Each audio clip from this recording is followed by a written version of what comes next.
Assalamualaikum warahmatullahi wabarakatuh.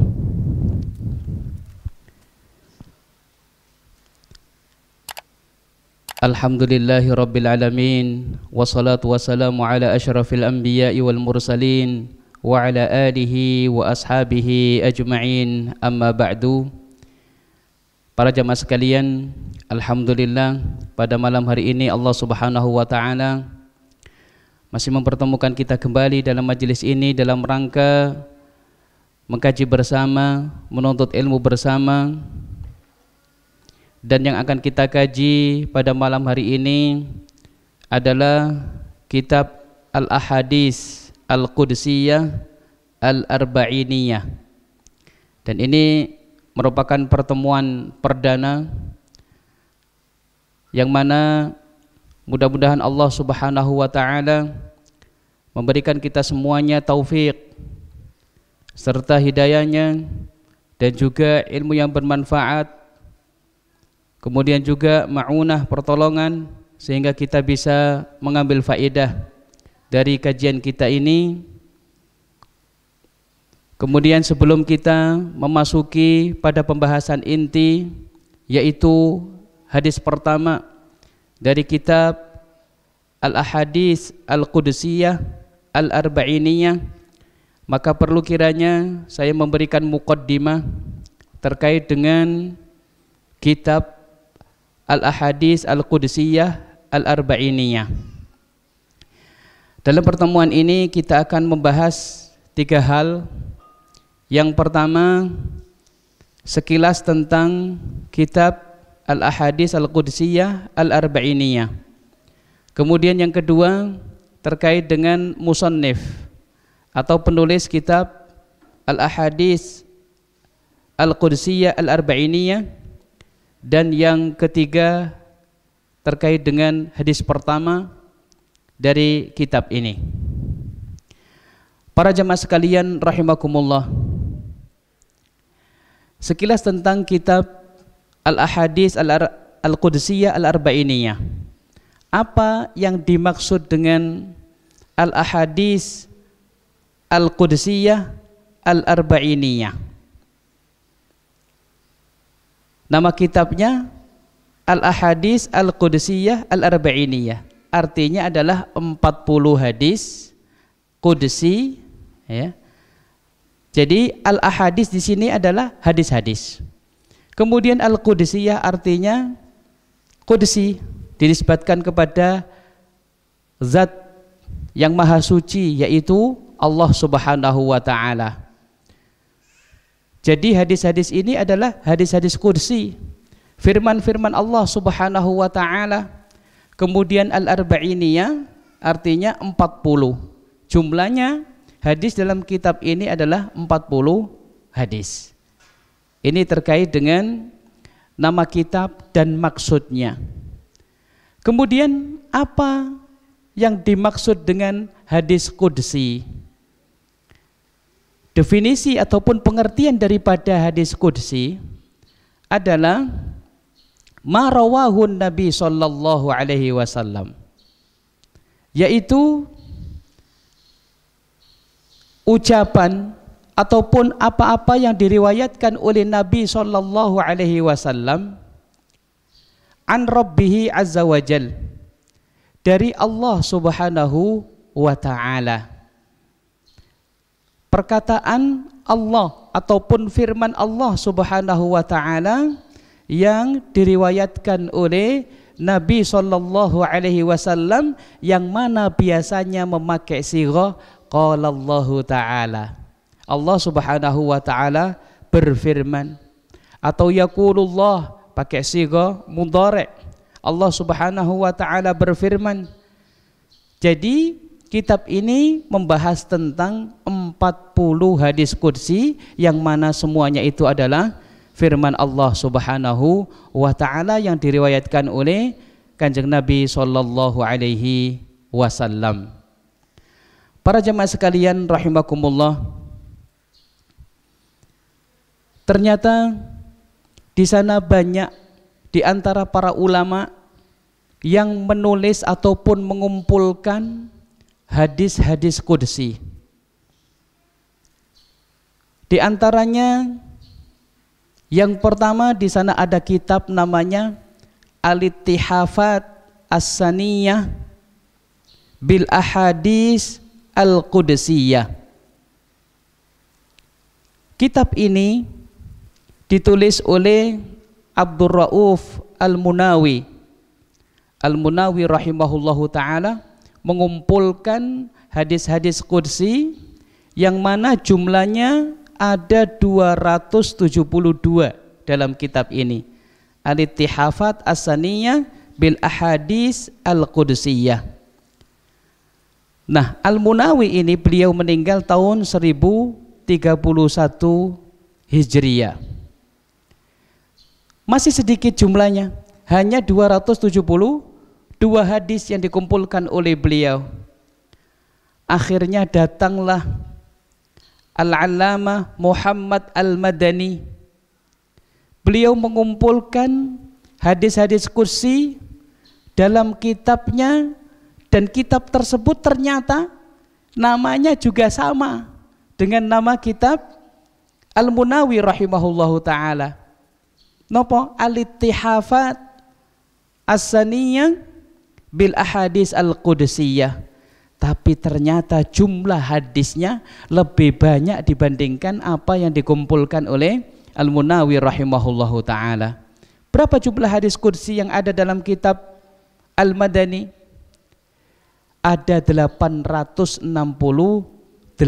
hadis. Tentunya ini karya yang luar biasa, besar. Nah, kemudian juga ada lagi kitab yang ditulis oleh Majma' Al-Majlis Al-Ilmi bil Azhar. Jadi di sana ada ya Al-Majlis Al-Ilmi, perkumpulan ya para peneliti yang mengumpulkan hadis-hadis qudsi, dinamai dengan Al-Ahadis Al-Qudsiyah ya, di Al-Azhar di Mesir sana, dan isinya 400 hadis qudsi saja. Nah, kemudian saya telusuri juga, saya kumpulkan beberapa tulisan terkait dengan hadis-hadis qudsi. Ada juga sepertinya di sini risalah doktorah, jadi disertasi karya daripada Dr. Umar Ali Abdullah Muhammad. Namanya Al-Ahadis Al-Qudsiyah Jam'an wa Dirasatan. Beliau mengumpulkan hadis-hadis qudsi dari kitab-kitab hadis para ulama ya. Beliau kumpulkan, kemudian beliau takhrij, dan beliau ya, sebutkan darajatul hadis, apakah itu sahih, apakah itu hasan ya. Dan diterbitkan buku ini oleh Al-Jami'ah Al-Islamiyah Universitas Islam Madinah ya. Imadatul Bahas Al-Ilmi, dan hadisnya, jumlah hadisnya 483 hadis qudsi. Tasik wonten malih temriko wonten buku yang mengumpulkan hadis-hadis qudsi dengan judul Al-Jami' fil Ahadis Al-Qudsiyah. Wah, niki malah luwe nopo besar malih, disebut dengan Al-Jami' fil Ahadis Al-Qudsiyah. Niki kados ensiklopedi hadis-hadis qudsi. Nggih. Ensiklopedi hadis-hadis qudsi. Lah niki karya sinten? Karya Abdul Salam Al-Lush. Kata beliau, qad jama'tu madatal kitab min jami'il kutub al-musannafa fi hadha. Saya kumpulkan ya, hadis-hadis qudsi ini dari kitab-kitab yang ditulis tentang hadis-hadis qudsi, ataupun kitab-kitab yang mengumpulkan hadis-hadis qudsi, saya kumpulkan semuanya dalam satu kitab ini, yaitu Al-Jami' fil Ahadis Al-Qudsiyah. Kemudian di antara ulama sekarang juga yang beliau masih hidup juga memiliki karya terkait dengan hadis-hadis qudsi. Sinten? Di antara beliau ada, di antara mereka adalah Syekh Mustafa Al-Adawi. yang beliau masih hidup sampai saat ini, beliau di Mesir. Beliau memiliki kitab As-Sahihul Musnad minal Ahadis Al-Qudsiyah. Jadi beliau mengumpulkan hanya hadis-hadis sahih saja terkait dengan hadis qudsi, ataupun mengumpulkan hadis-hadis qudsi yang sahih saja. Oleh karena itu dinamakan As-Sahihul Musnad minal Ahadis Al-Qudsiyah. Nah, dalam kitab beliau ini berapa jumlah hadis qudsi yang ada dalam kitab beliau ini, yang sahih saja yang beliau kumpulkan di sini? Jumlahnya 164 hadis yang sempat beliau kumpulkan, ya, yang sahih-sahih, ya, hanya 164 dalam kitab ini, As-Sahihul Musnad minal Ahadis Al-Qudsiyah. Kemudian Syekh Abu Ishaq Al-Huwaini, beliau juga memiliki karya dalam mengumpulkan hadis-hadis qudsi yang sahih saja, dinamai dengan Sahihul Ahadis Al-Qudsiyah. Dan ternyata sampai ulama saat ini pun masih mereka tetap produktif, artinya ada di antara karya-karya mereka yang mana di situ, ya, ada khidmah, ya. Khidmah di sini adalah mengumpulkan hadis-hadis qudsi, dan masih banyak lagi yang lainnya. Kemudian para jamaah sekalian rahimakumullah, terkait dengan Al-Arba'iniyah yang beliau kumpulkan, ya, yang dikumpulkan oleh musannif, ya, kitab ini Al-Ahadis Al-Qudsiyah Al-Arba'iniyah. Temriki, kenapa beliau hanya 40 hadis saja? Kenapa tidak seperti ulama-ulama sebelumnya yang mengumpulkan hadis-hadis qudsi, entah itu semuanya hadis-hadis qudsi dikumpulkan, atau mungkin yang sahih-sahih saja? Nah, kenapa beliau mengumpulkan hanya 40 hadis qudsi saja? Nah, temriki ternyata beliau, dan temriki wonten inovasi. Inovasi kalau dilihat dari sisi hadis qudsi niku wau, buku-buku yang terkait dengan hadis qudsi macam-macam niku wau. Lah, ini ada inovasi baru dari penulisnya. 40 saja itu masuk pada pembahasan Al-Arba'iniyat. Terkait dengan 40 hadis, itu pun mengikuti para ulama yang menulis tentang 40 hadis terkait tentang nopo mawon. Nah, niki masuk pada pembahasan ataupun buku yang ditulis tentang 40 hadis. Nah, 40 hadis. Kemudian yang menulis 40 hadis niki pada bab tema tersendiri nggih. 40 hadis masuk pada pembahasan Al-Arba'iniyat. Nah, kalau tadi tentang hadis-hadis qudsi, kemudian yang ini 40 hadis niki masuk pada pembahasan hadis-hadis yang 40 yang dikumpulkan oleh para ulama, dan banyak sekali di antara para ulama mengumpulkan hadis-hadis hanya 40 hadis saja dalam karya mereka. Siapakah di antara para ulama yang pertama kali mengumpulkan 40 hadis dalam taklifnya? Temriko wonten ingkang meneliti, kemudian mendapati bahwasannya yang pertama kali mengumpulkan 40 hadis inggih punika Abdullah ibnul Mubarak rahimahullahu ta'ala. Beliau meninggal tahun 1801 Hijriyah. Kitabnya dinamai dengan Al-Arba'una Hadisan. Dan para ulama banyak sekali yang menulis tentang 40 hadis bermacam-macam dalam tema macam-macam. Entah 40 hadis tentang tarbiyah pendidikan, entah 40 hadis terkait dengan madhab ahlu sunnah, Seperti halnya yang ditulis oleh Abu Nu'aim Al-Asbahani. Beliau menulis Al-Arba'una hadisan ala madhabi ahli sunnah. Kemudian juga temrikoh wonten Ibnu Asakir, beliau menulis 40 hadis dengan judul Al-Arba'una fil hassi alal jihad. 40 hadis terkait dengan apa? Motivasi untuk melakukan apa? Al-jihad fisabilillah, berjuang di jalan Allah Subhanahu wa taala. Kemudian juga ada Ibnu Asakir menulis juga Al-Arba'una tiwal, 40 hadis yang panjang-panjang. Dados hadis yang panjang-panjang niku dikumpulkan dalam satu karya dan beliau ngambil 40 saja. Kemudian wonten malih Al-Arba'una fil ijtihad fi iqamati faradil jihad. Ada 40 hadis terkait dengan gini kumau al-ijtihad fi iqamati faradil jihad, motivasi untuk melakukan ya, berjuang di jalan Allah. Ini pun karya Ibnu Asakir. Ternyata Ibnu Asakir punya karya-karya arba'una hadisan kata. Kemudian beliau juga punya karya Al-Arba'una Al-Buldaniyah. Disebut dengan Al-Arba'una Al-Buldaniyah ini kenapa?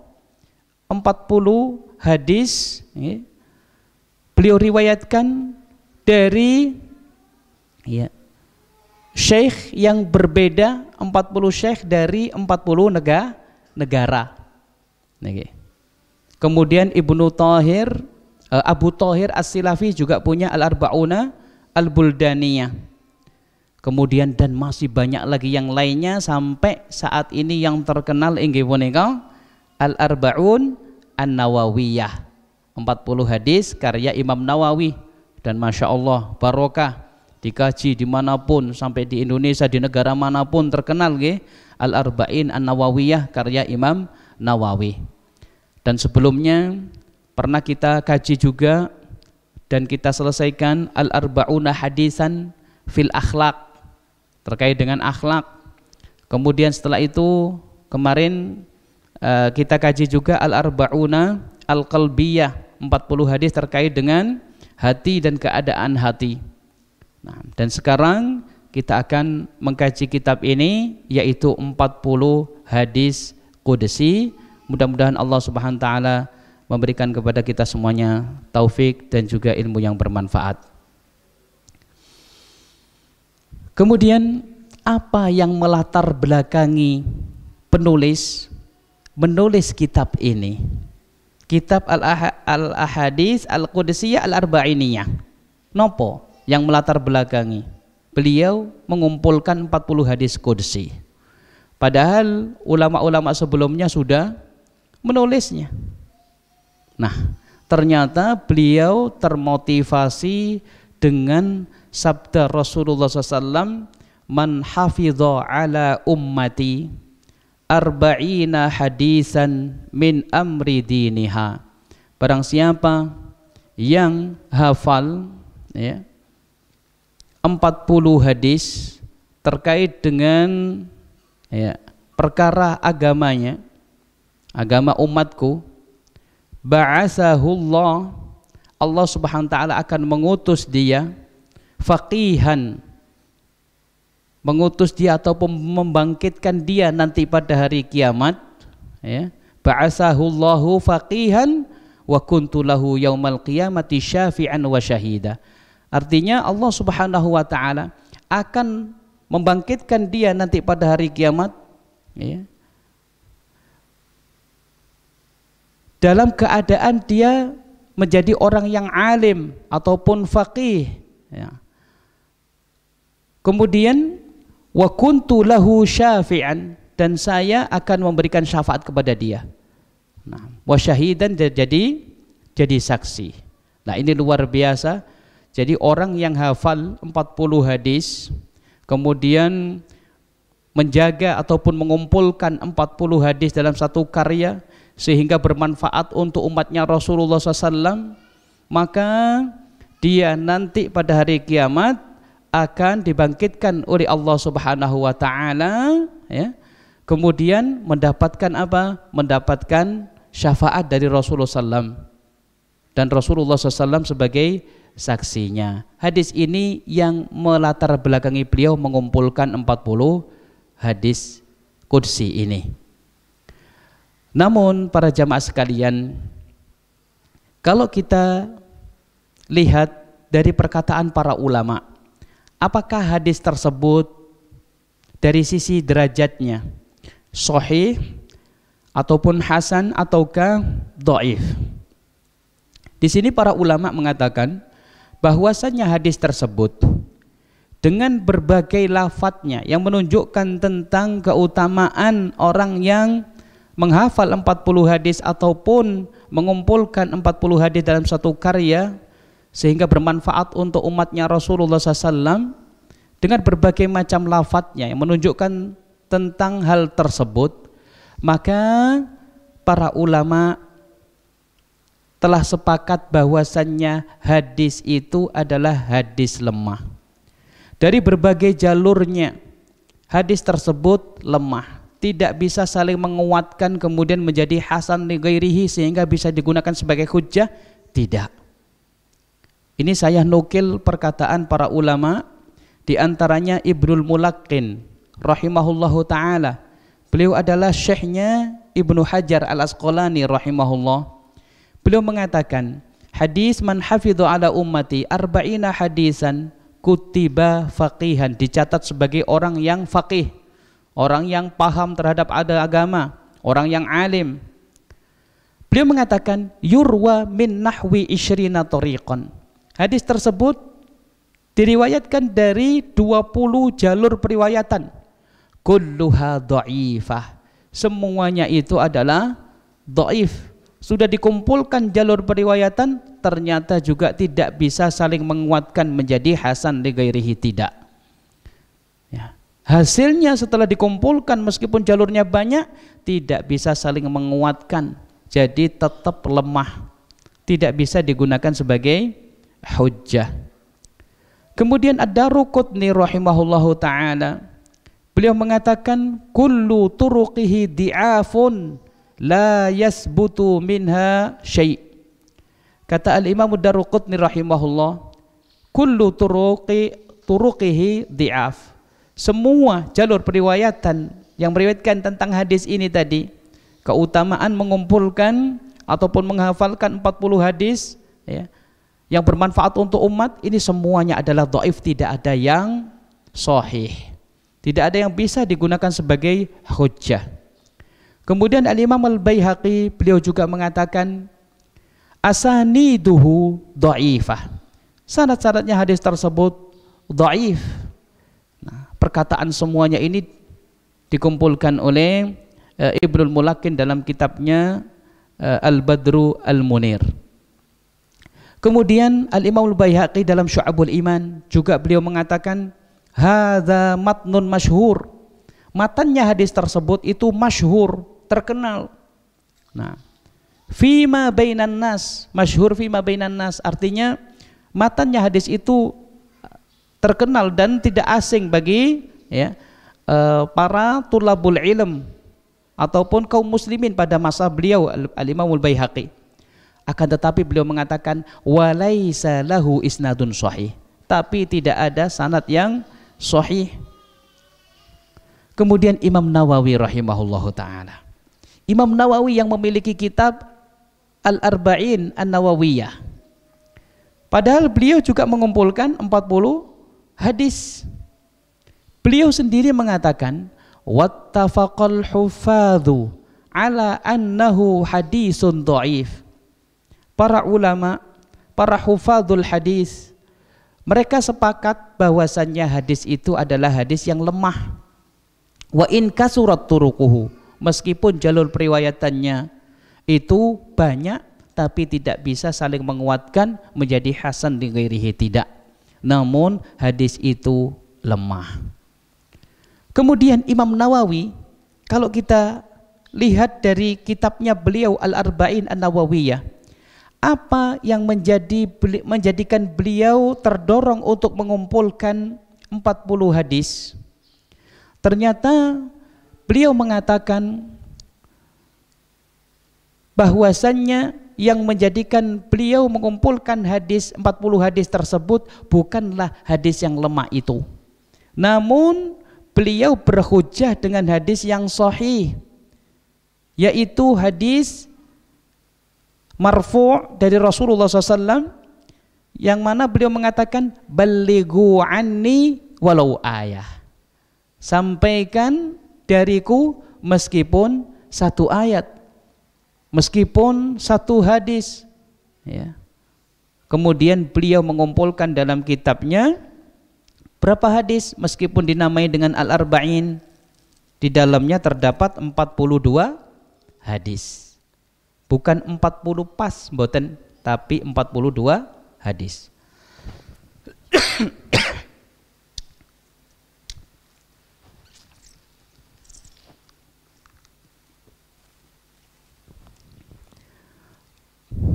Itu yang melatar belakangi Al-Imam Nawawi, beliau berhujjah dengan hadis balighu anni walau ayah.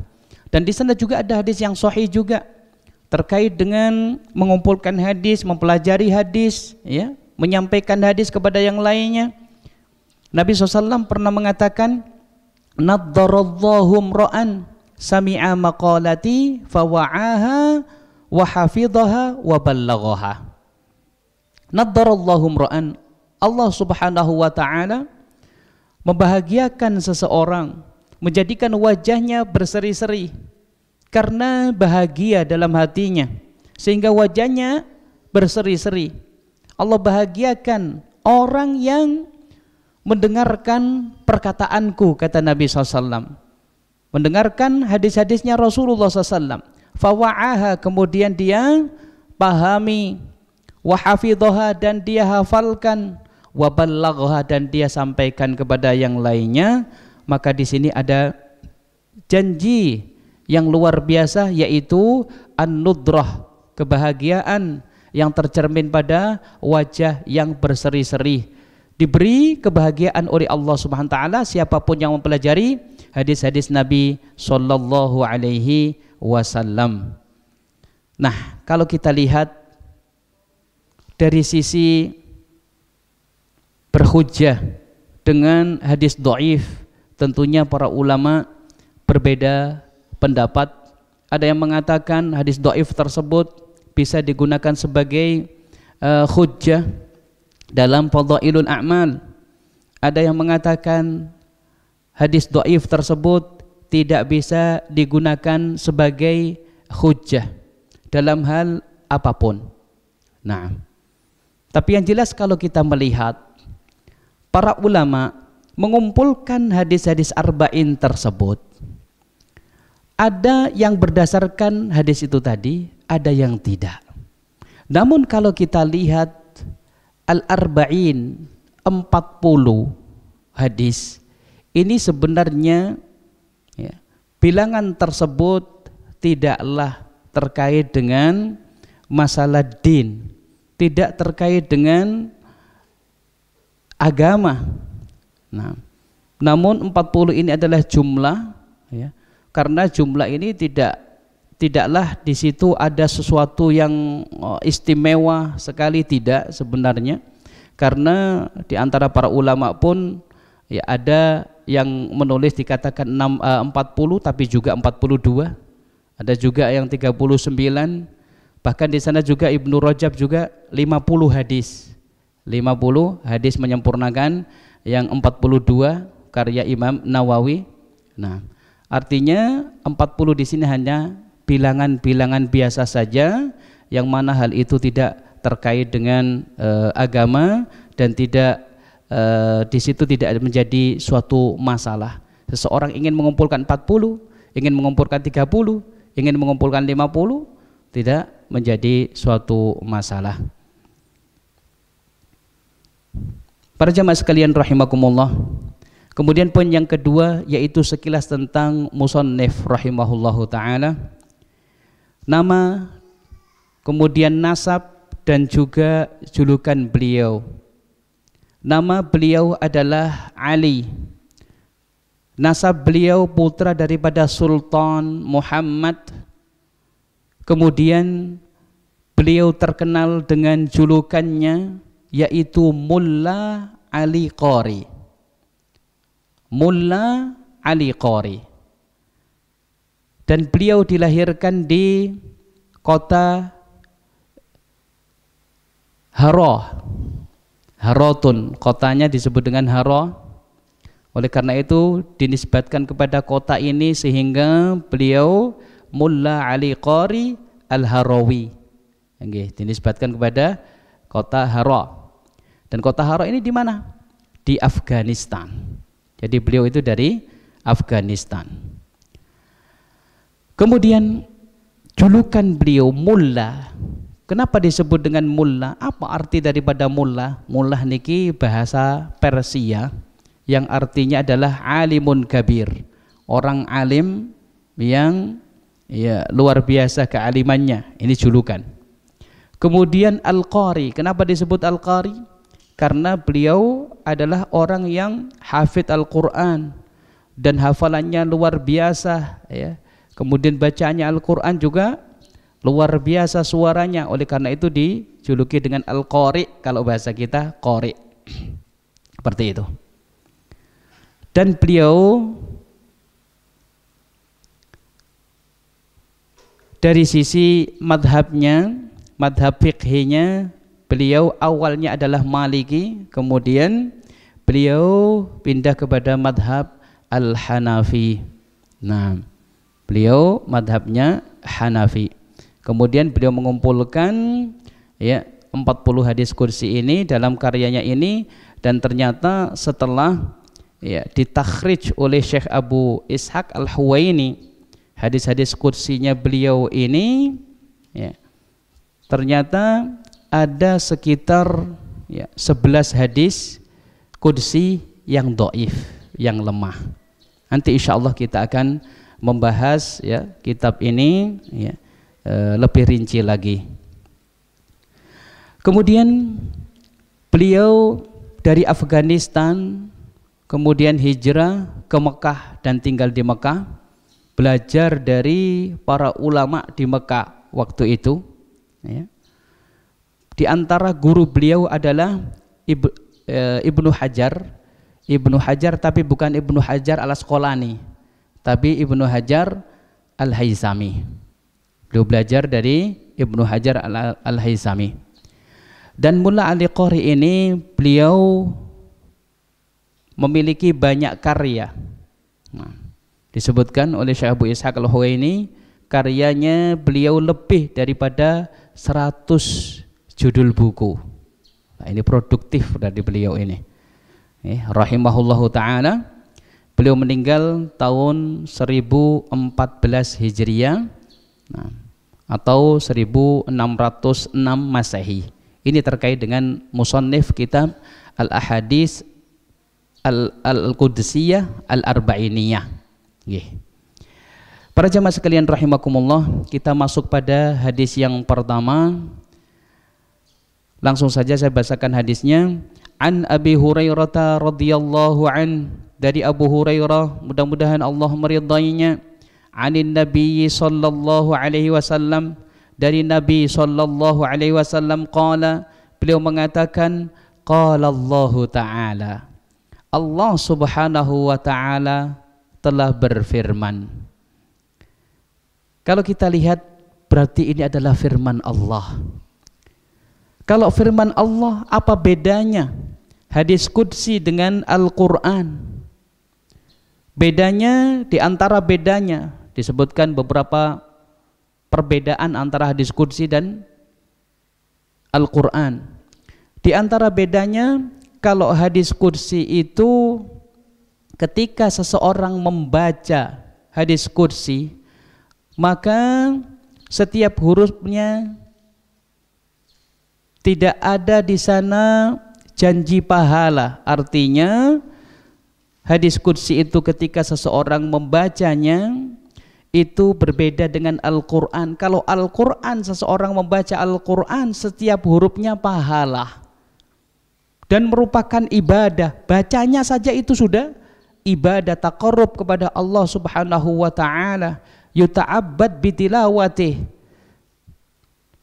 Al-Quran itu yuta'abbad bitilawatih, dengan membacanya itu seseorang sudah bernilaikan ibadah, beribadah kepada Allah. Satu hurufnya berupa pahala hasanah, satu hasanah. Tapi ketika seseorang membaca hadis qudsi seperti ini, meskipun itu firman Allah, namun Allah menginginkan ini berbeda dengan Al-Quran, sehingga tidak dengan bacanya itu ya bukanlah merupakan suatu ibadah, bacanya itu berbeda dengan Al-Quran. Oleh karena itu setiap membaca satu huruf pun tidak ada di situ nilai suatu hasanah ya sebagaimana Al-Quran. Kemudian juga kalau Al-Quran itu jalur periwayatannya mutawatir, banyak sekali jalur periwayatannya ya. Jadi tidak hanya 3 orang tapi banyak sekali sampai kepada kita. Kemudian berbeda dengan hadis qudsi.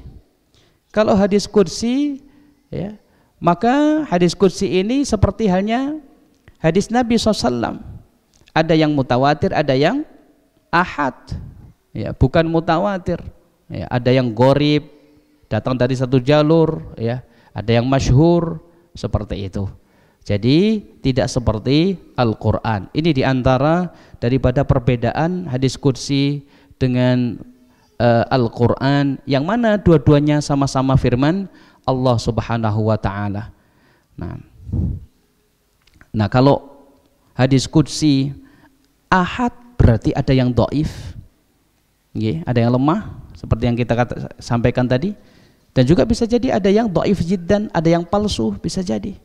Nah, berbeda dengan Al-Quran dari sisi jalur periwayatannya sampai kepada kita itu. Nah, di sini Nabi SAW mengatakan qala Allahu Ta'ala, Allah Subhanahu wa Ta'ala berfirman, qasamtu sholata baini wa baina abdi nisfain. Kata Allah, aku membagi as-sholah, sholat. Nah, apakah sholah ini adalah sholat seperti yang kita lakukan, seperti sholat maghrib tadi, kemudian sholat isya? Bukan. Nah, di sini pentingnya mempelajari hadis, ya. Kemudian pentingnya mempelajari maknanya. Jangan sampai kita memaknai, kita ngerti bahasa Arab baru saja bisa bahasa Arab, kemudian berani mengartikan hadis dan menjelaskan kepada yang lainnya, kemudian menerjemahkan qasamtu sholah, aku bagi sholat antara aku dengan hambaku menjadi 2 bagian. Loh, sholat dibagi 2 bagian. Nah, yang dimaksud dengan sholah temriki yaitu suratul Fatihah. Jadi surat Al-Fatihah itu disebut dengan sholah, disebut dengan Ummul Kitab, disebut dengan Ummul Quran, disebut juga dengan Asy-Syafiyah, Al-Kafiyah, Al-Wafiyah, julukan ini. Disebut juga dengan As-Sab'ul Mathani. Al-Imam Al-Qurtubi rahimahullah, beliau menyebutkan julukan ataupun nama daripada surat Al-Fatihah itu ada 12 nama.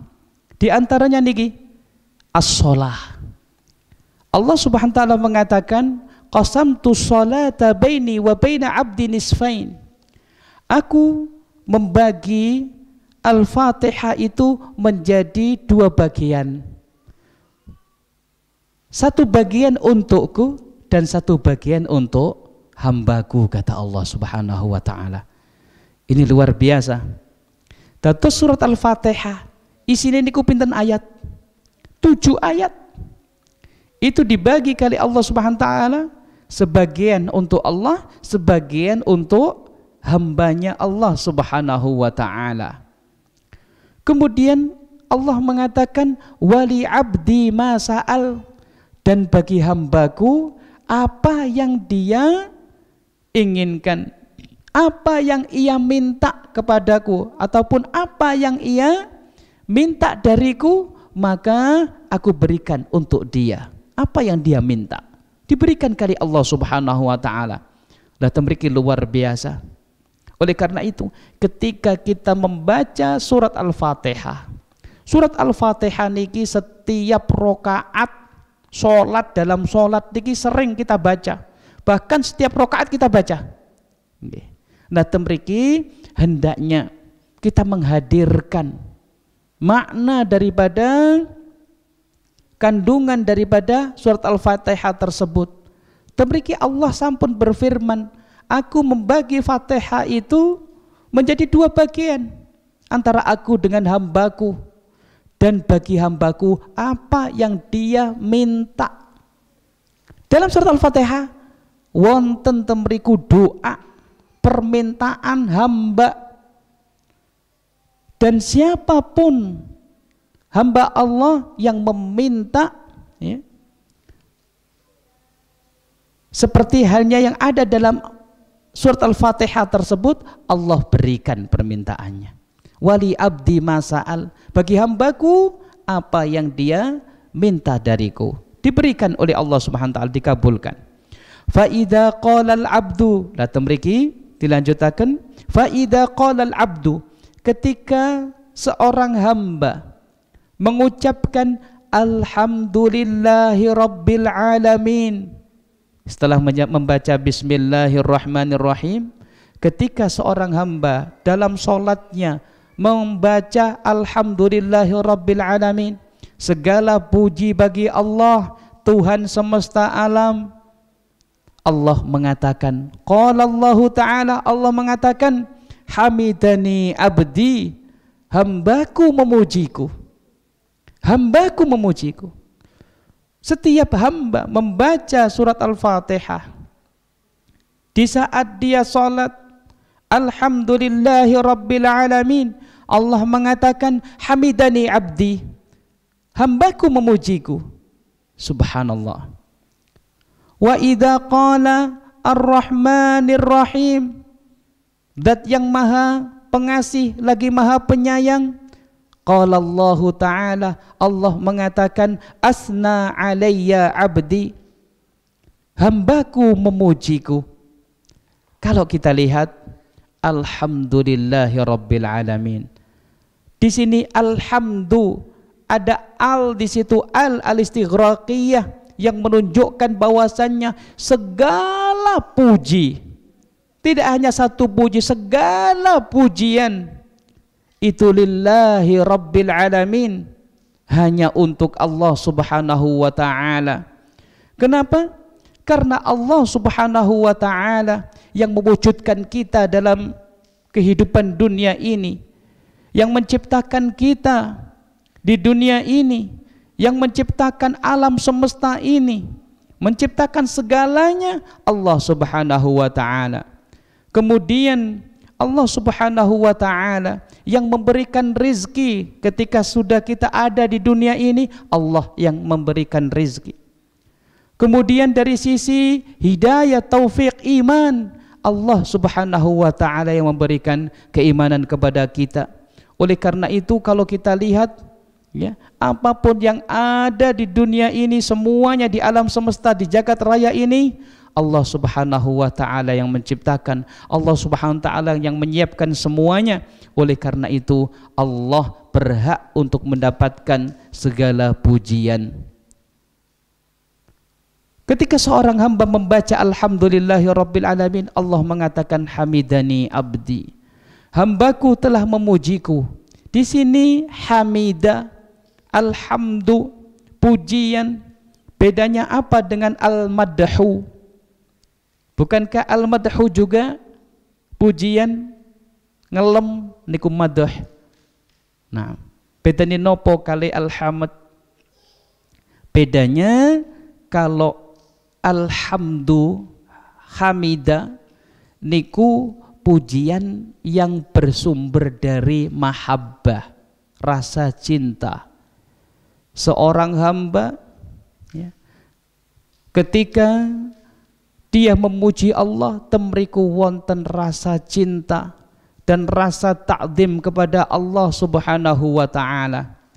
Berbeda kalian madaha, Kalau madahan niku pujian bisa jadi berangkat saking napa cinta seneng, bisa jadi krono cuma niku wau kangge abang-abange lambe istilahnya. Oh masya Allah, bagus ya awakmu ya, oh, luar biasa, uripe penak, ngeten-ngeten dan sebagainya, ataupun muji tentang ya pakaiannya dia dan sebagainya, bisa jadi itu karena dia adalah orang yang suka dipuji dan sebagainya. Ngomong seperti itu hanya tujuannya adalah untuk menyenangkan hati dia, bukan karena mahabbah, bukan karena rasa cinta. Niki bedane antara al-madhu dengan alhamdu. Kemudian Allah Subhanahu wa taala mengatakan majjadani abdi, asna alayya abdi, ketika seorang hamba mengucapkan ar-rahmanir rahim. Temriku ar-rahman, dat yang maha pengasih, ar-rahim, dat yang maha penyayang. Di sini menyebutkan ya nama Allah Subhanahu wa taala yang indah, yang mengandung sifat yang mulia, yaitu sifat rahmah, kasih sayang Allah Subhanahu wa taala. Atas kasih sayang Allah kita bisa hadir di majelis ini. Atas kasih sayang Allah mata kita bisa berkedip. Atas kasih sayang Allah kita bisa duduk. Atas kasih sayang Allah kita bisa berjalan. Atas kasih sayang Allah Subhanahu wa taala kita dalam keadaan sehat walafiat bisa melakukan sholat berjamaah, dan banyak sekali ya kalau kita lihat dari sisi kasih sayang Allah, sifat sayang Allah Subhanahu wa taala, ketika kita memikirkan efek samping daripada kasih sayang Allah dalam kehidupan dunia ini luar biasa banyaknya. Atas kasih sayang Allah, Allah menciptakan matahari, menciptakan air, menciptakan api, dan masih banyak lagi yang lainnya. Ketika seorang hamba membaca Ar-Rahmanir Rahim, Allah Subhanahu wa taala mengatakan, asna alayya abdi, hambaku memujiku. Subhanallah. Monggo kita hadirkan ketika kita membaca surat Al-Fatihah, menghadirkan makna ini. Ketika kita mengucapkan Ar-Rahmanir Rahim, Allah Subhanahu wa taala mengatakan asna alayya abdi, hambaku memujiku. Wa idza qala maliki yaumiddin, ketika seorang hamba membaca maliki yaumiddin, maliki yaumiddin, yang memiliki yaumiddin ataupun yang berkuasa pada hari kiamat, yaumiddin. Qala majjadani abdi, Allah mengatakan majjadani abdi, hambaku telah mengagungkanku. Allah mengatakan seperti itu, mengagungkan Allah Subhanahu wa taala. Wa qala marratan fawwada ilayya abdi, wa qala marratan, Allah Subhanahu wa taala mengucapkan ya perkataan lain selain majjadani abdi, fawwada ilayya abdi, hambaku telah pasrah kepadaku, menyerahkan urusannya kepadaku.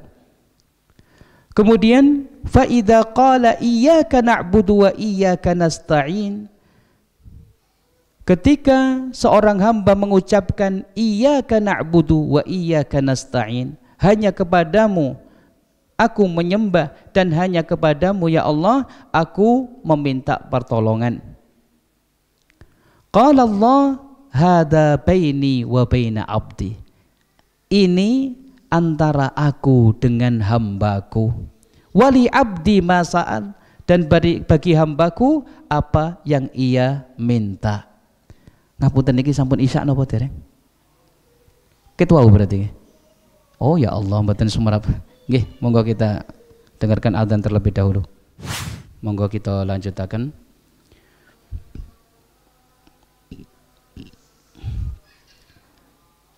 Tadi disebutkan oleh Rasulullah SAW, fa idza qala iyyaka na'budu wa iyyaka nasta'in. Ketika seorang hamba membaca iyyaka na'budu, hanya kepadamu ya Allah aku menyembah, wa iyyaka nasta'in, dan hanya kepadamu ya Allah aku meminta pertolongan. Qala, maka Allah Subhanahu wa taala berfirman, hadza baini wa baina abdi. Ini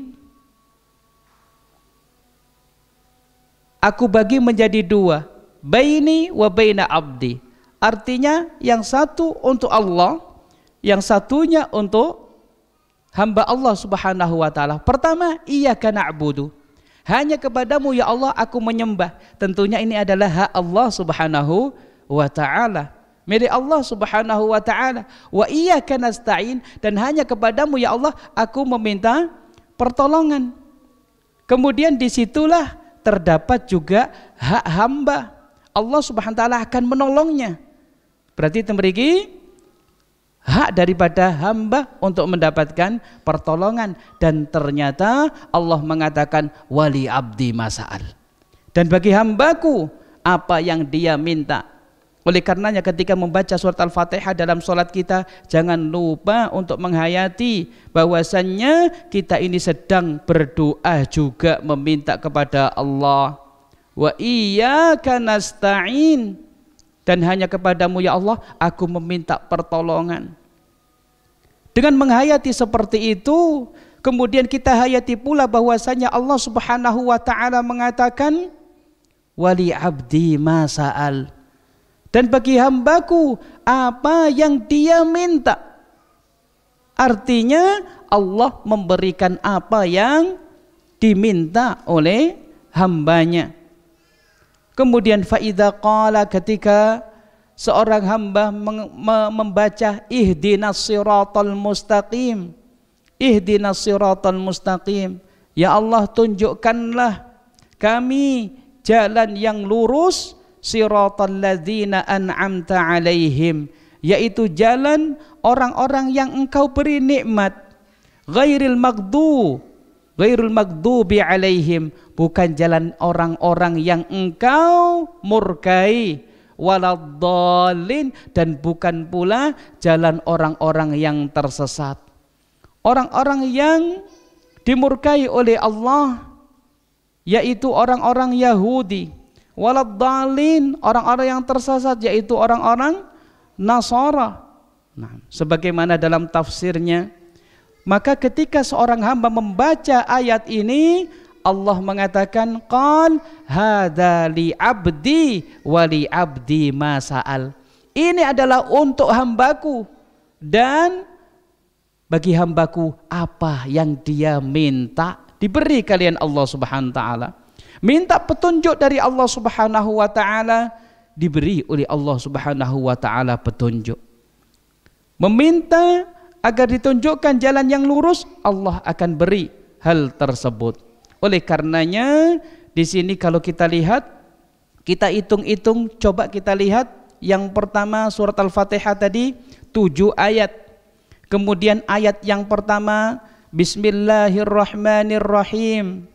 Di sini tentunya terkait dengan menyebut nama Allah Ar-Rahman Ar-Rahim. Tentunya ini adalah milik Allah Subhanahu wa taala. Kemudian Alhamdulillahirabbil alamin. Ayat yang kedua ini juga terkait dengan hak Allah Subhanahu wa taala, yang mana Allah berhak untuk mendapatkan pujian. Kemudian Ar-Rahmanir Rahim, ini juga milik Allah. Maliki Yaumiddin, ini juga milik Allah. Kemudian Iyyaka na'budu wa iyyaka nasta'in, ini milik Allah dan juga milik seorang hamba yang membaca tersebut. Ini mustarak, ya.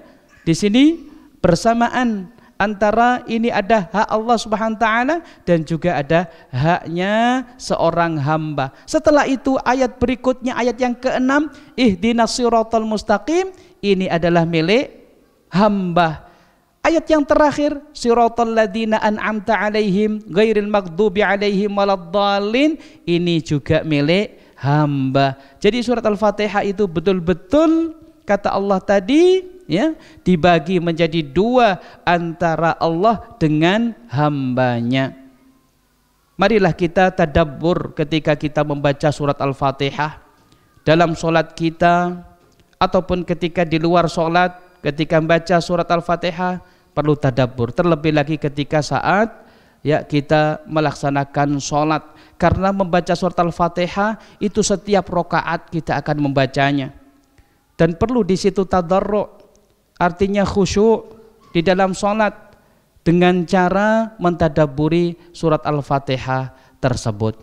Karena terkadang seseorang itu perhatian ketika sholat, perhatian dengan surat yang dibaca setelah surat Al-Fatihah. Itu pun kalau orang biasa tadabbur. Ataupun ketika seseorang melakukan sholat witir secara berjamaah, kemudian ada kunut seperti halnya waktu di bulan Ramadan kemarin, ya tadabburnya terkait dengan doanya imam ketika kunut. Apa isi daripada doanya imam tersebut? Tapi terkait dengan Fatihah yang dibaca setiap rakaat, terkadang itu luput, tidak sampai tadabbur ya, terkait dengan makna daripada Al-Fatihah. Ternyata luar biasa, Allah membagi dua ya surat Al-Fatihah tersebut antara Allah dengan hambanya, dan setiap permintaan hamba dalam surat Al-Fatihah tersebut Allah berikan kepada hamba tersebut yang membacanya dan yang memintanya. Mungkin sampai di sini saja dulu pertemuan kita. Pertemuan pertama ini terkait dengan kitab Al-Ahadis wonten alih niki radi susah nggih. Al-Ahadis Al-Qudsiyah Al-Arba'iniyah. Nggih, mudahnya 40 hadis Qudsi nggih, karya Mulla Ali Qari niki. Mohon maaf atas segala kekurangan. Mudah-mudahan Allah Subhanahu wa taala memberikan kepada kita semuanya taufik serta hidayahnya dan juga ilmu yang bermanfaat. Kita tutup dengan doa kafaratul majelis. Subhanakallahumma wa bihamdika asyhadu an la ilaha illa anta astaghfiruka wa atubu ilaik. Assalamualaikum warahmatullahi wabarakatuh.